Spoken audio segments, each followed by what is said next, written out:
Well, I've always had a great reverence for my sisters. And by my sisters, I include my wife, my mother, my grandmothers, my daughters. They're sacred to me. As the father of 9 daughters, President Nelson has always held women in high regard. This man has had an education about women all of his life. You have to testify he understands the heart of a woman. Having 9 daughters, he gets women and is a champion for women. To have 9 girls, you have a certain understanding and respect for women that comes in no other way. The way he feels and reveres women is real, and it's all I've ever known. As the only son, one of the probably prime lessons I've been taught since I can remember really can be boiled down to the divine naturehood and purpose of a woman and a mother. And I get the impression too that it wouldn't have been any different had there been 10 sons.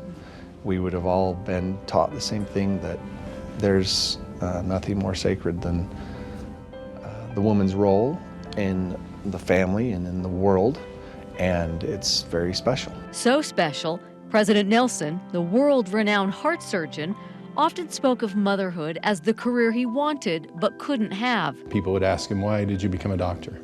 Why a physician? Why a surgeon? And he said, because I couldn't be a mother. And he believed that. He lived that way. He had such a high regard for motherhood. And he's not joking. I mean, he really, really means the most important work ever done here is what a mother can do.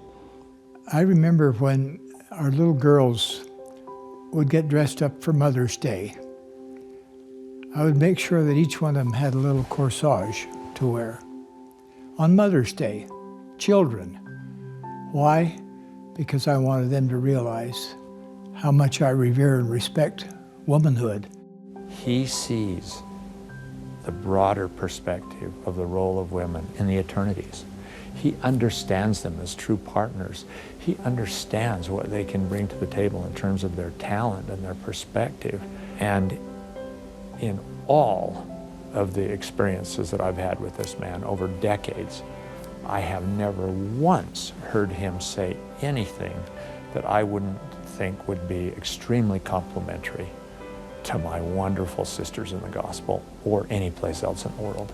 His becoming president of the church at this time makes so much sense in so many ways, because a lot of what's in the headline is not respect for women or women demanding respect. Well, they don't have to demand it around him. He offers it freely and fully. Nobody has been a greater advocate of the value of the voice of the women of the church. He believes that women are extremely important to the church, to the family, to society, to the world. In one of his most memorable addresses, President Nelson made a plea to his sisters. We need your impressions, your insights, and your inspiration.